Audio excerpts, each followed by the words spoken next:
India TV YouTube channel को subscribe करें और बेल आइकन दबाएं।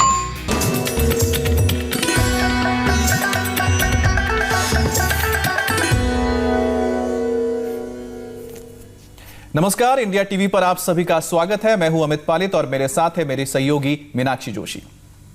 वजन घटाना आज के वक्त में सबसे बड़ी जरूरत है। दुनिया में हर दूसरा शख्स ओबेसिटी से परेशान है। वजन ज्यादा है तो तमाम तरह की बीमारियों का खतरा भी बढ़ने लगता है। लिहाजा हर कोई इंटरनेट पर क्विक वेट लॉस के तरीके खोजता नजर आता है, जबकि एक्सपर्ट के सुपरविजन के बिना भूखे रहकर वजन घटाना खतरनाक भी साबित हो सकता है। आपने बिल्कुल ठीक कहा अमित। लंबे समय तक फास्टिंग करने से शरीर में नमक और पानी का लेवल बिगड़ने लगता है। कैल्शियम, पोटेशियम, मैग्नीशियम समेत कई सारे मिनरल्स का इंबैलेंस होने लगता है। इससे किडनी पर ज्यादा लोड पड़ता है। शरीर में creatinine level, blood urea high हो जाता है। वैसे सिर्फ अनमॉनिटर्ड फास्टिंग ही नहीं, बल्कि खराब लाइफस्टाइल, ज्यादा दवा लेने के कारण, अल्कोहल लेना या फिर स्मोकिंग के कारण स्ट्रेस और टेंशन भी किडनी को नुकसान पहुंचाता है। मीनाक्षी, किडनी सही रहे इसके लिए किडनी फंक्शन को समझना भी बहुत जरूरी है। आपको बताएं कि शरीर में राजमा के शेप में 2 किडनी होती हैं, जिसमें करीब 11 लाख फिल्टर होते हैं, जिसे नेफ्रॉन कहते हैं, जो एक दिन में 400 बार खून की सफाई करती है। टॉक्सिन को यूरिन ब्लैडर में डाल दी जाती है। शरीर में नमक और पानी को रेगुलेट करती है, जरूरी हार्मोन्स बनाती है और शरीर में मिनरल्स का जो बैलेंस है उसे भी ठीक रखती है। अमित, कई बार तो अनजाने में तो कई बार जानते समझते हुए हम किडनी को बीमार कर देते हैं और नतीजा किडनी में इन्फेक्शन, यूरिन में protein, kidney stone, kidney failure जैसी सिचुएशंस आ जाती हैं और इसकी वजह से कई बार डायलिसिस और किडनी ट्रांसप्लांट तक की नौबत आ जाती है।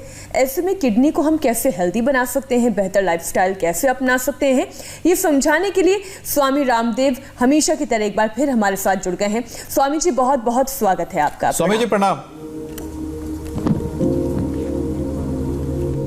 बहुत बहुत प्रणाम। और सबसे पहले हम आज आपको किडनी के लिए, इस भाई को किडनी में कैंसर डिटेक्ट हुआ है और सारे दिल्ली के बड़े बड़े हॉस्पिटलों में लाखों रुपए डायग्नोसिस करवा करके, डॉक्टरों को फीस दे करके यहाँ पर आए हुए हैं कि इसकी बेटी को अटेक्सिया में बहुत फ़ायदा हुआ, तो ये भी यही पहुँच गए। अब इसको हम ट्रीटमेंट दे रहे हैं ठंडे और गर्म पानी से। यहाँ पर पहले अभी ठंडा पानी है, फिर गर्म पानी से देंगे।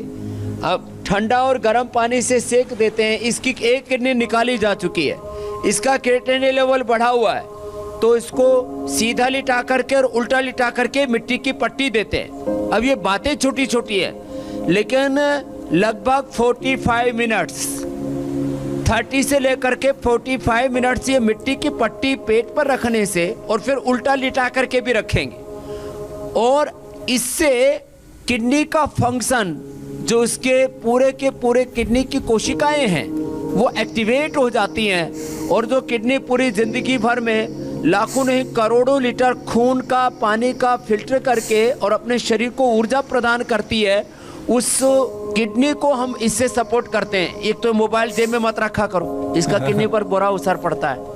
ये भी अच्छी बात बता रहे स्वामी जी आप। ये मोबाइल जो यहाँ जेब में रखते हैं उसका भी किडनी पर असर पड़ता है।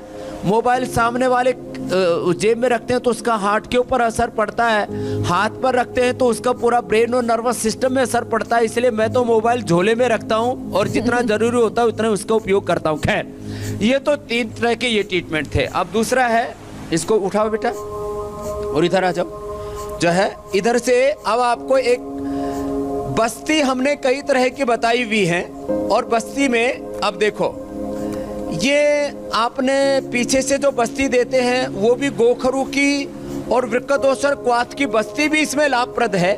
लेकिन इसके साथ साथ आज हम आपको किडनी को ये पीछे की तरफ से जहां किडनी का स्थान है, क्योंकि करीबी आपने बताया कि राजमे के दाने की तरह 9 सेंटीमीटर की किडनी होती है जी। अब उस किसी किसी की किडनी श्रिंक हो जाती है, तो किसी की किडनी से प्रोटीन लीकेज हो जाता है, किसी का क्रिएटिनिन लेवल बढ़ जाता है, किडनी में किसी को गांठ हो जाती है, किसी को, अब जैसे इस बच्चे को पेशाब भी ठीक से नहीं आता है, किसी को बार बार पेशाब आता है, किडनी के साथ यूरिनरी ब्लैडर की भी प्रॉब्लम आ जाती है। तो आज हमने ये पहली बार किडनी की बस्ती ये पीछे से दी है इसको। अब ये इसका गरम गरम तेल जो है, इसको बना तेल से दे सकते हैं, इसको दूध से दे सकते हैं। तो अलग अलग चीज़ों से जिसकी जैसी आवश्यकता है, दूध से, छाछ से, बना तेल से, अलग अलग औषधियों से ऐसे ये और बस्ती जो एनामा की तरह दी जाती है वो भी, और ये इसमें बहुत ही उपयोगी है। अंत में फिर हम आ जाएंगे इसके ऊपर भी, खान पान के ऊपर भी, और लास्ट में पत्थर चटा, ये भी बड़ा उपयोगी है किडनी के लिए, इसके बारे में भी बताएंगे जी। अब योगाभ्यास के ऊपर आ जाते हैं जो बहुत ही महत्वपूर्ण है। कपालभाति, अनुलोम विलोम तो सबको करना ही है जो कर रहे हैं।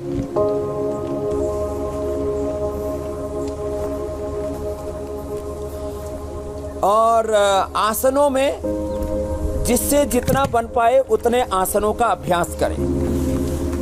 ऐसा नहीं है कि किडनी वाले सूर्य नमस्कार आदि आसन नहीं कर सकते, वो सूर्य नमस्कार भी कर सकते हैं, लेकिन उसके लिए किडनी के लिए खास एक्सरसाइज भी बताएंगे। तो बॉडी को वार्म अप करने के लिए ऐसे योगिक जॉगिंग के कम से कम 2 पोज ऐसे, और फिर जो है सूर्य नमस्कार जो करना चाहें तो सूर्य नमस्कार तो सभी के लिए है।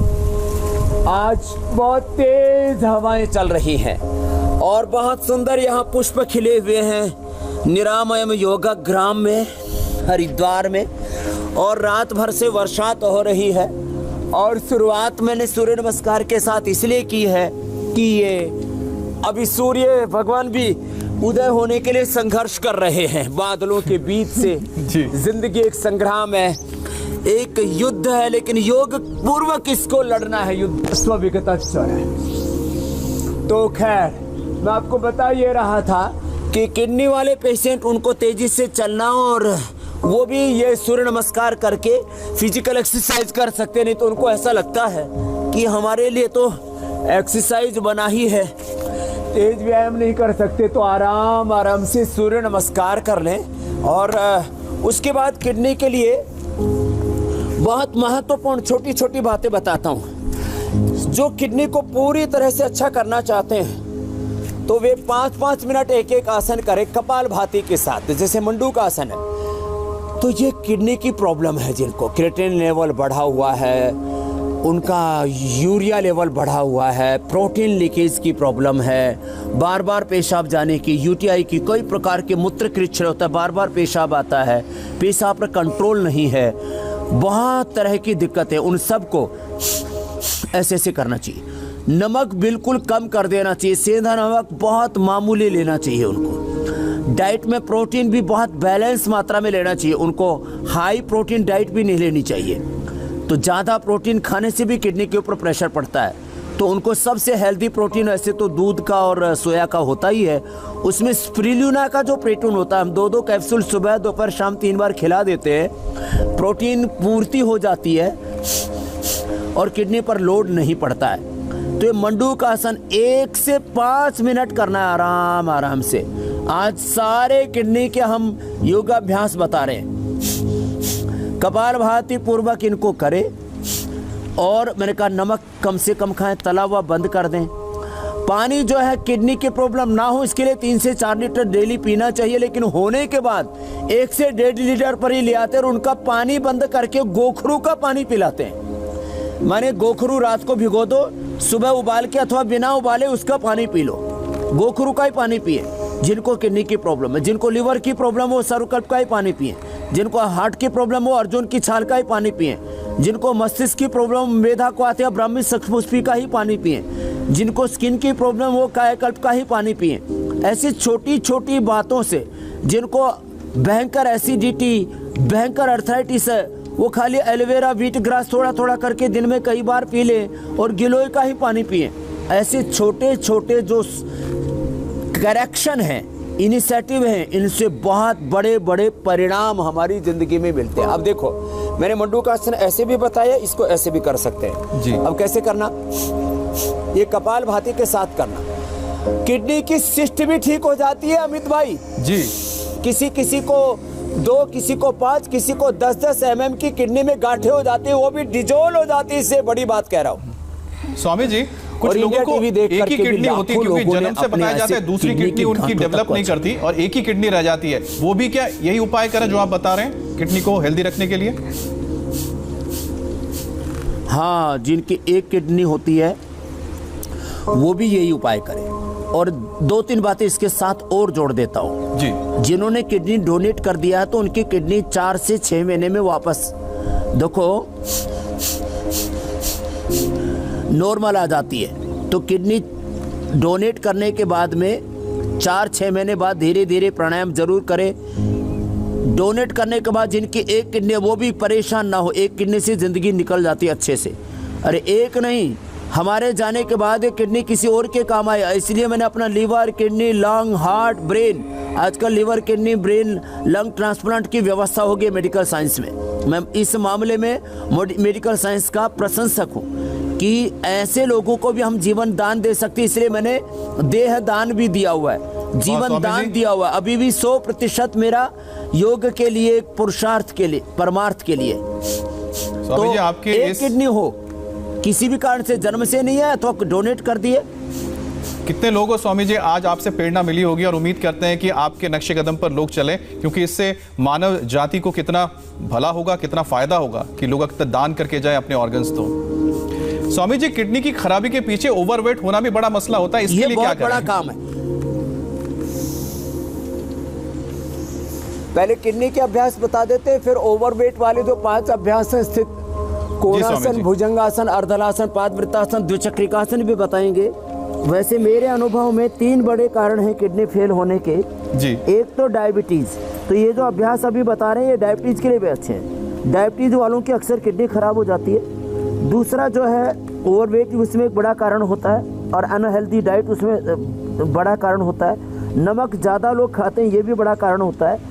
और स्ट्रेस का सीधा असर, सबसे ज़्यादा असर हमारी किडनी पर, हमारे पेनक्रियाज पर, और उसके बाद उसका असर पड़ता है हमारे ब्रेन और नर्वस सिस्टम के ऊपर। इसलिए तीनों चीज़ों से बचें, मोटापा से बचें, मधुमेह से बचें और तनाव से बचें, और उसको कम करने के लिए भी योग करें। अब जैसे मंडूकासन के बाद शशकासन कर रहे, ये डायबिटीज़ के लिए भी है, ये जो है स्ट्रेस के लिए भी है, और ये क्रिएटिनिन लेवल को बैलेंस करने। स्वामी जी, मैं ना शशकासन के थोड़ी सी ये जो मैकेनिज्म है ये समझना चाहती हूँ आपसे।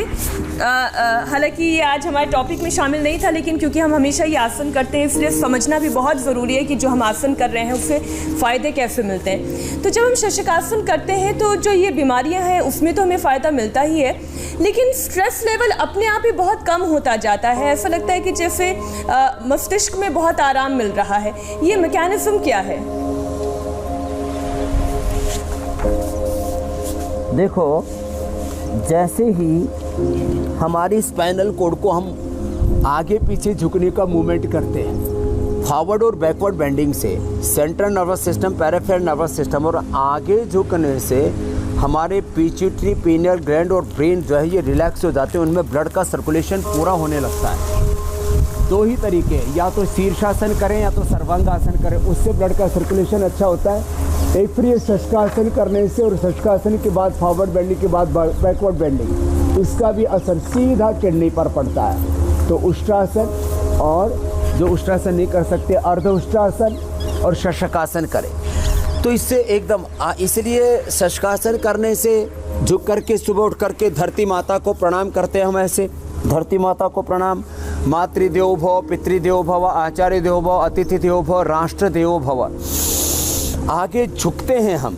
उससे चाहे वो माता पिता को मत्था टिकाते हैं या मंदिर में, मस्जिद में, जहाँ पर भी ये परंपरा है, उसका बड़ा असर होता है। तो श्वास बाहर छोड़ करके, और जब हम ऐसे झुकते हैं तो सीधा मस्तिष्क में रक्त का प्रवाह अधिक होने लगता है, और central peripheral nervous system, central nervous system, peripheral nervous system के अच्छा होने से इसके ऊपर असर पड़ता है। और हमने देखा है इससे इंडोर्फिन, इनकैफेलिन, देखो इंडोर्फिन, इनकैफेलिन, सेरोटोनिन, डोपामिन और मेलाटोनिन, ऐसे ये जो अच्छे हार्मोन्स हैं जिससे हम पूरे रिलैक्स रहते हैं, हैप्पी हार्मोन्स, ये बढ़ जाते हैं। और जो प्रोलैक्टिन, कार्टिसोल, एसीटीएच, एड्रेनलिन, ये जो स्ट्रेस हार्मोन्स हैं ये कम हो जाते हैं। देखो आगे झुकने से, आगे झुक रहे हैं तो देखो एड्रिनल ग्लैंड के ऊपर भी असर हो रहा है, पिट्यूटरी, पीनियल ग्लैंड के ऊपर भी असर हो रहा है। तो इससे एक साथ हमारे इंटरनल ऑर्गन्स हेल्दी होते हैं, स्ट्रेस लेवल भी मेंटेन हो जाता है। तो आराम से कपालभाति के साथ ये अभ्यास करने जो अभी हम बता रहे हैं, मंडूकासन, शशकासन, योग मुद्रासन, वक्रासन, एक आसन का टाइमिंग है रिलैक्स होकर के 5 मिनट करना। यह अलग बात है कि हम 5-10 सेकंड ही भले बता रहे हों, लेकिन आपको 5 मिनट तक एक एक आसन करना है और उससे किडनी की सिस्ट से लेकर के ये प्रोटीन ज़्यादा जाने से लेकर के क्रिएटिनिन बढ़ने से लेकर के यूरिया बढ़ने से लेकर के किडनी श्रिंक होने से लेकर के किडनी में स्वेलिंग और इन्फेक्शन से लेकर के इसके लिए वृक्क दोषर क्वाथ, गोखरू का काढ़ा, चंद्र प्रभावटी, गोक्षुरादि गुग्गुल खाने के बाद और पुनर्नवादि मंडूर खाली पेट, किडनी का एक्यूप्रेशर का पॉइंट भी बताएंगे। ये सब चीज़ें करने से पहले ही दिन से इसका असर होने लगता है। मैं कह रहा था सूर्यदेव संघर्ष कर रहे हैं, सूर्यदेव उदय हो गए हैं और बहुत सुहाना मौसम है। सबसे ज़्यादा अच्छे होते हैं महीने योग करने के लिए मार्च, अप्रैल और अक्टूबर, नवंबर। ऐसा क्यों स्वामी 4 जी? महीने सबसे अच्छे होते हैं सेहत को अच्छा करने के लिए। ना बहुत ठंड लगती है ना बहुत गर्मी। इसमें मौसम की तो ये जो है वातावरण में समदोषा समाग्निश्च समधातु मलक्रिय, माने समता होती है, न वात न पित्त न कफ, किसी दोष का प्रकोप नहीं होता है, न सर्दी न गर्मी, सारी प्रकृति समता में होती है। और समत्वम योग उच्यते।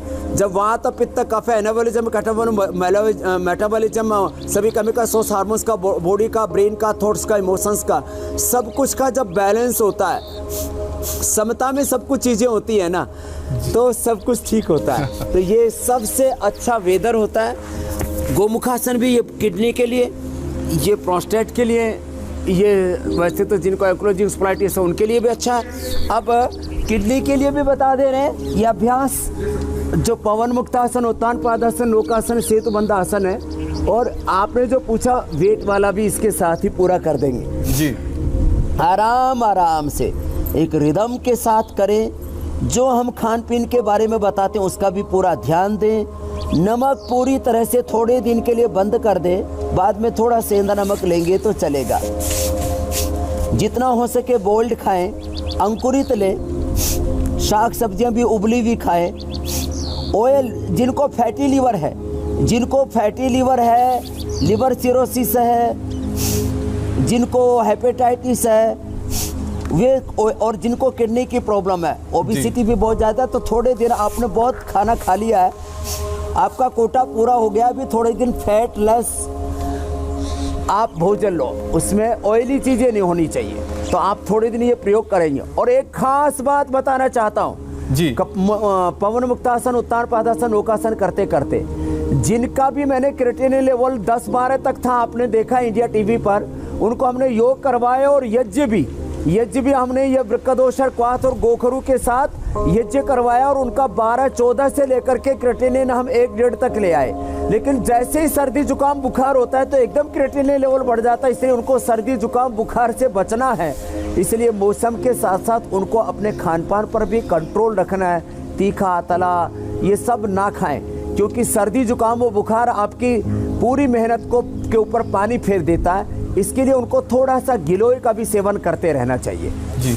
अलग अलग प्रकृति है। हम स्वामी जी, आप नमक का जिक्र कर रहे थे तो बताते ही हैं जी स्वामी जी, नमक का आप जिक्र कर रहे थे, इसमें पूछ रहा हूँ कि सेंधा नमक तो एक होता ही है, लेकिन जो आम नमक होता है उसमें बताया जाता है आयोडीन होता है। और स्वामी जी, आयोडीन जो उसमें रखा होता है, क्या कहते हैं कि अगर आप वो नमक नहीं लेंगे तो आपके शरीर में आयोडीन की कमी हो जाएगी, तो एक कंफ्यूजन, इसको जरा दूर कर दीजिए।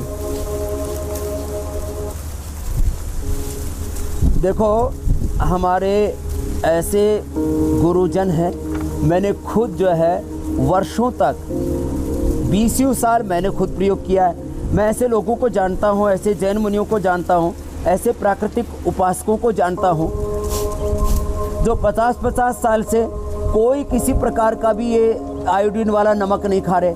आयोडीन प्रकृति के अंदर सहज होता है और ये जो नमक के अंदर डाला जाता है, टनों के अंदर 2-4 बूंद डाले जाते हैं, उससे कोई खास बात नहीं होती है। आपका यदि डाइजेस्टिव सिस्टम अच्छा है और आप 1 घंटा सूर्य की धूप में बैठते हैं तो आपको ज़िंदगी में कभी आयोडीन की कमी नहीं होती है। तो ये 1 घंटा, आधा से 1 घंटा धूप लगनी चाहिए सुबह सुबह। और जो है आपको शाकाहार और बिल्कुल शुद्ध आहार लेना चाहिए, किसी तरह की कोई दिक्कत नहीं आती है। और नेचुरल आयोडीन आपको सब हरी सब्जियों से, सूर्य के प्रकाश से। और स्वामी जी अगर सुबह अर्ली मॉर्निंग की धूप ना मिल पाए तो 10-11 बजे की धूप भी उतनी फायदा कर पाएगी?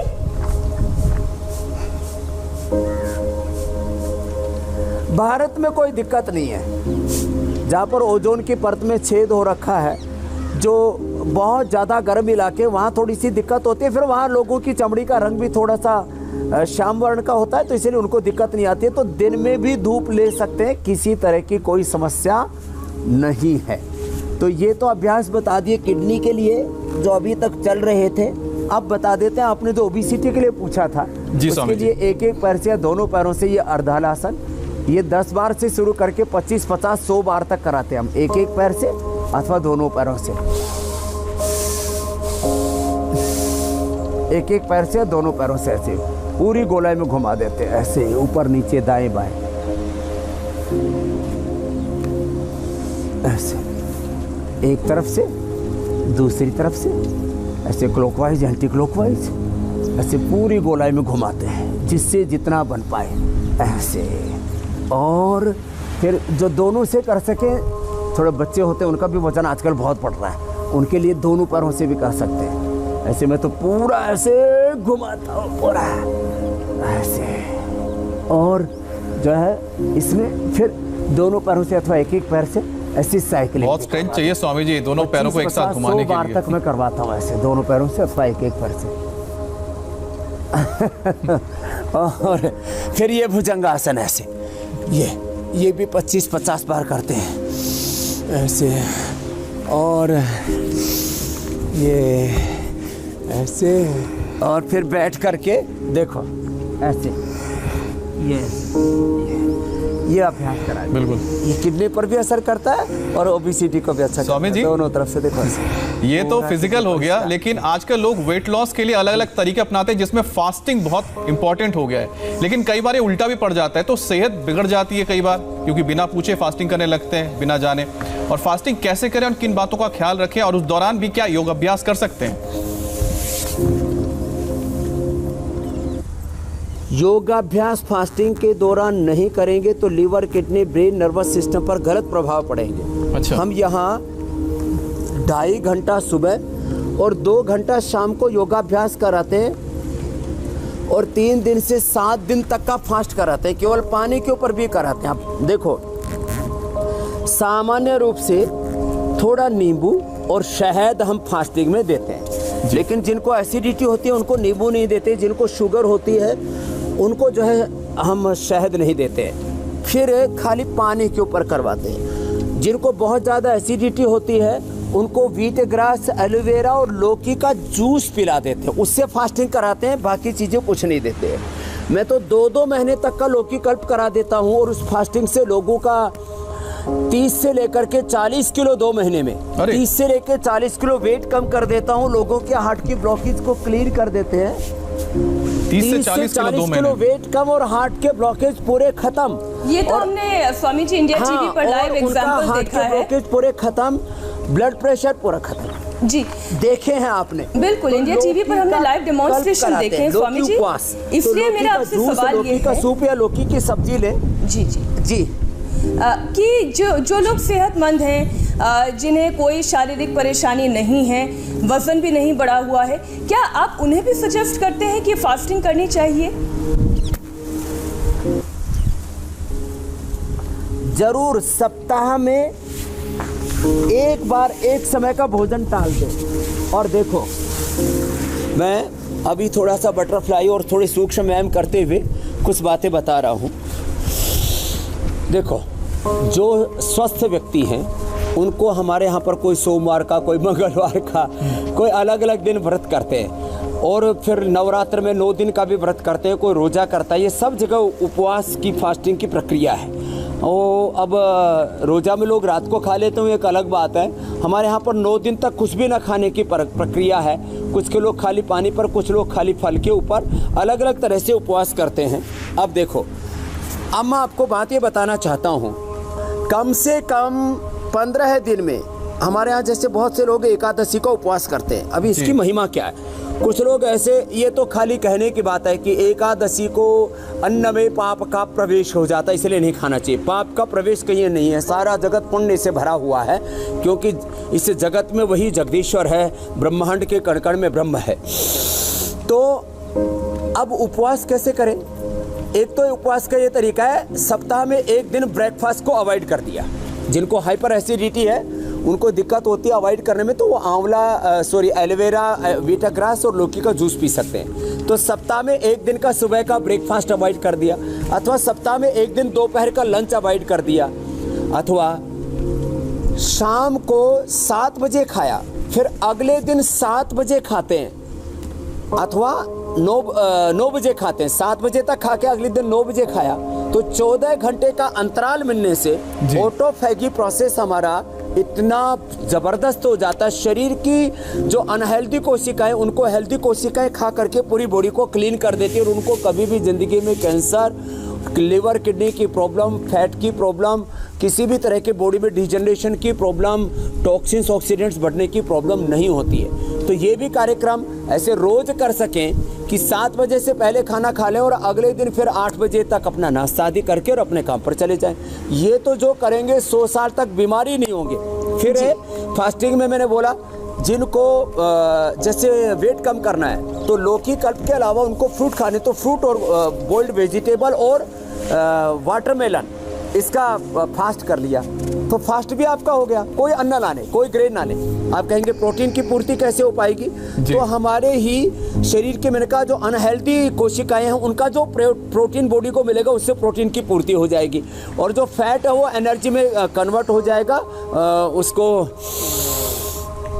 लंबे लंबे गहरे श्वास, कपालभाति भी करते रहें, लाइपोलाइसिस बोलते हैं उस प्रक्रिया को अंदर।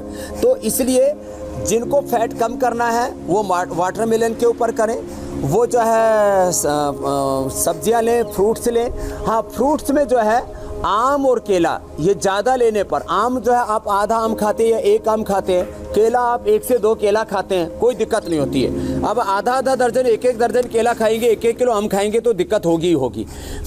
तो इस तरह से हम उपवास में भी जो है 3 चीज़ों के ऊपर सबसे ज़्यादा मैं बल देता हूँ। एक तो लौकी के ऊपर उपवास करें, बॉइल्ड वेजिटेबल्स के ऊपर उपवास करें, और फलाहार के ऊपर उपवास करें। और जिनको बहुत ज़्यादा कोलाइटिस है तो वो बेल और इसबगोल, दही, छाछ और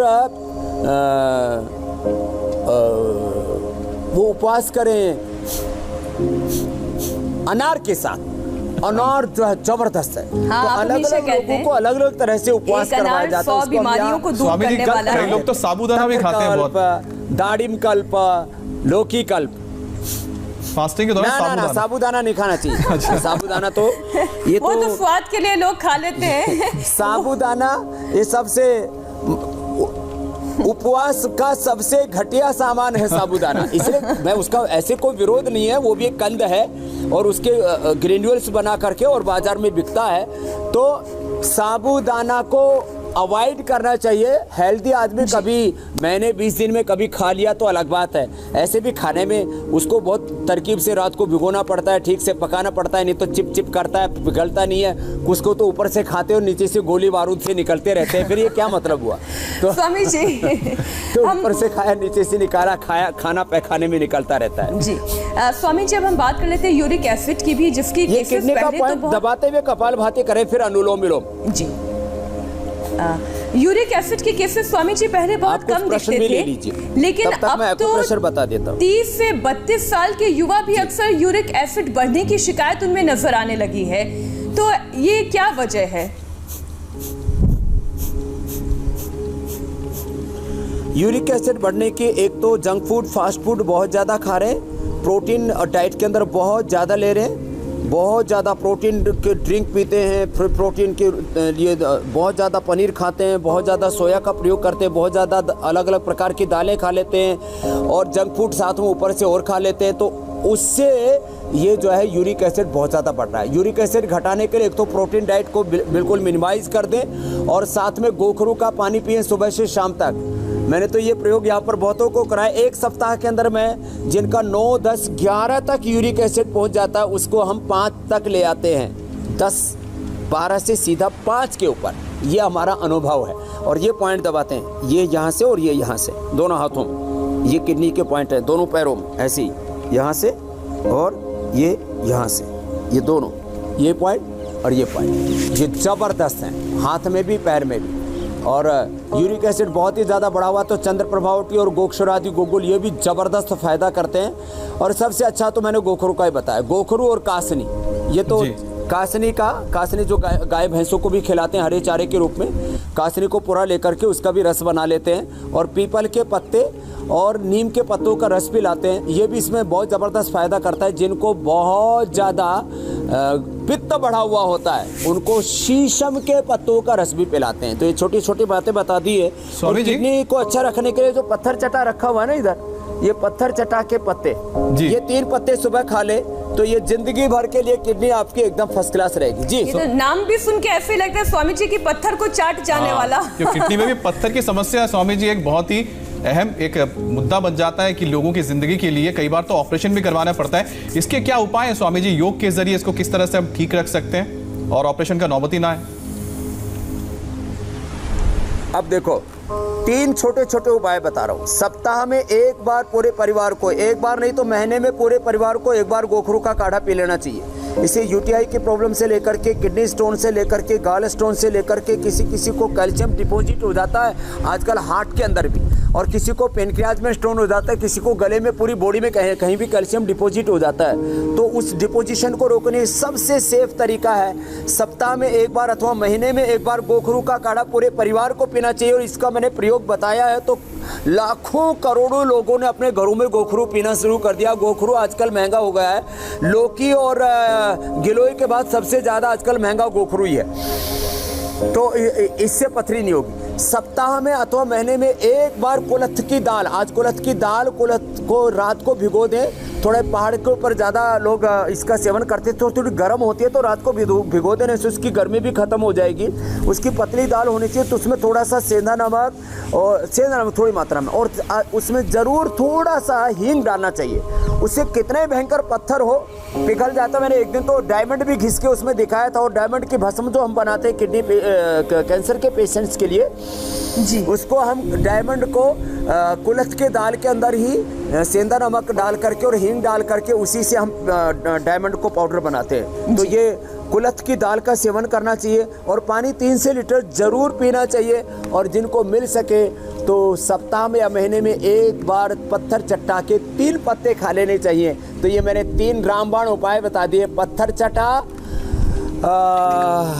गोखरू और कुलथ की दाल। जी स्वामी जी, कई सारे सवाल आ रहे हैं, इन्हीं में से एक अर्जेंट सवाल है, बहुत जरूरी है जी। कभी पथरी नहीं बनेगी ना गाल ब्लैडर में ना जी। सवाल ले लीजिए। जी जी, अर्जेंट सवाल है इसलिए मैं आपको बीच में ही रोक के ले रही थी। बेंगलुरु से ऋतिक का ये सवाल है, उनके यूट्रस में 12 सेंटीमीटर का फाइब्रॉइड है, पीरियड्स की साइकिल भी खराब है, फाइब्रॉइड की वजह से उनके पेट में सूजन आ गई है और डॉक्टर ने सर्जरी की सलाह दी है। क्या योग और आयुर्वेद के जरिए ऋतिका की ये प्रॉब्लम दूर हो सकती है?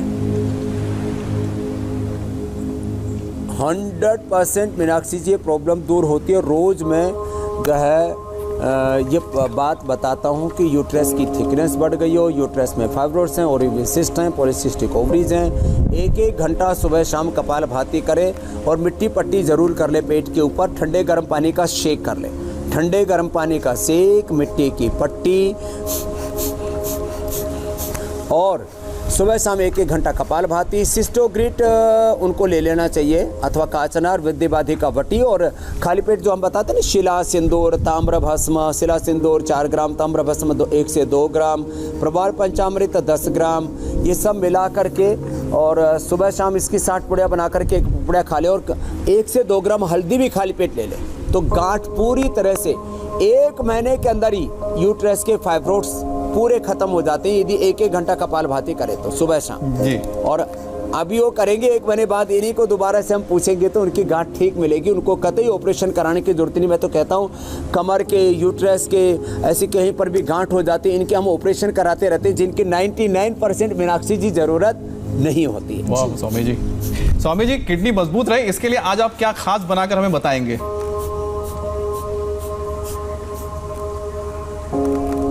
तो सबसे पहले तो ये करें कपालभाति और अनुलोम विलोम। ये किडनी की मजबूती है, इंटरनल एक्सरसाइज है, किडनी के अंदर से इसमें एक्सरसाइज होती है। और जो बच्चे हैं उनको मयूरासन भी सिखा दें, ये मयूरासन किडनी को मजबूत कर देता है।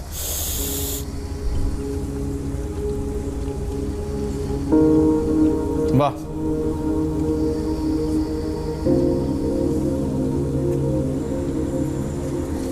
क्या बात है। स्वामी जी उम्मीद करते हैं ओलंपिक में जल्द ये शामिल हो जाए योगा, उसके बाद गोल्ड मेडल पक्का है।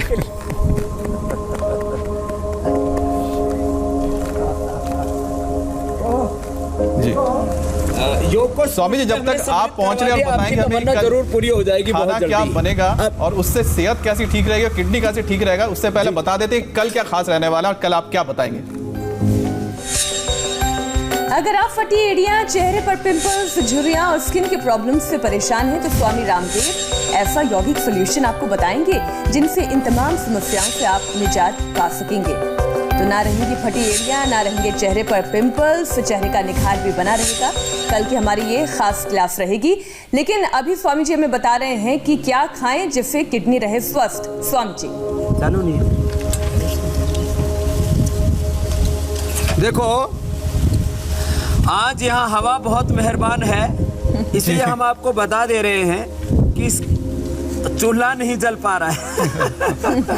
बहुत तेज हवाएं हैं, तो थोड़ा सा 1 चम्मच गाय का घी डाल करके, जी स्वामी जी सिर्फ बता दें, अजवाइन और थोड़ा सा ये हींग डाल करके, जी थोड़ी सी अजवाइन, बस थोड़ी सी अजवाइन डाल करके, और ये कुलथ की दाल हमने रात भर भिगो के रखी है, तो इस कुलथ की दाल को इस कम से कम 8 गुना पानी में डालें और इसको पकाते पकाते फिर ये करीब आधा रह जाए इतने तक इसको उबालें। तो 100 ग्राम कुलथ की दाल लेकर के इसको 800 ग्राम पानी में डाला और 400 ग्राम बच जाए तब इसको खाएं। तो ये तो कुलथ की दाल है। और दूसरा है ये गोखरू का, ये तो कुलथ की दाल का हो गया, ये है गोखरू का पानी। गोखरू का पानी जो है ऐसे भिगो करके जब रखते हैं तो ऐसे गोखरू का पानी तैयार हो जाता है। इसको उबाल करके भी ले सकते हैं, खाली भिगो करके भी ले सकते हैं। इतना करने मात्र से किडनी एकदम 100% ठीक काम करेगी। और पीपल के पत्ते और नीम के पत्तों का रस तो हमने सदा आपको बताया ही है। जिनका बहुत पित्त बढ़ा हुआ हो तो वो शीशम के पत्ते भी ले सकते हैं। और ये पीपल और पत्थर चटा तो मैंने पहले बता ही दिया है, इसका उपयोग करेंगे। और साथ में जो आज हमने ट्रीटमेंट बताए थे, इसको उल्टा लिटाने के साथ साथ सीधा के साथ, उल्टे लेट जाओ बाबू, सीधा और उल्टा भी लिटाते हैं तो सीधा और उल्टी दोनों तरफ से पट्टी रख देंगे तो दोनों तरफ से किडनी का काम पूरा हो गया। तो नेचुरोपैथी में जो इलाज हो सकते हैं, सीधे और उल्टी दोनों तरफ से पट्टी रख दी, और योग अभ्यास जो करने चाहिए वो आज आपने पूरा पैकेज हमें सिखाया। स्वामी जी आपका बहुत बहुत धन्यवाद। धन्यवाद स्वामी जी, बहुत बहुत धन्यवाद, बहुत बहुत प्रणाम। और ये बस्ती भी पूरी हो गई आज इसकी जी, किडनी बस्ती। नमस्ते। नमस्ते स्वामी जी। नमस्ते, मैं हूं मीनाक्षी जोशी। वीडियो और खबरों से अपडेट रहने के लिए India TV YouTube channel subscribe करें, बेल आइकन दबाना ना भूलें। जुड़े रहें इंडिया टीवी के साथ।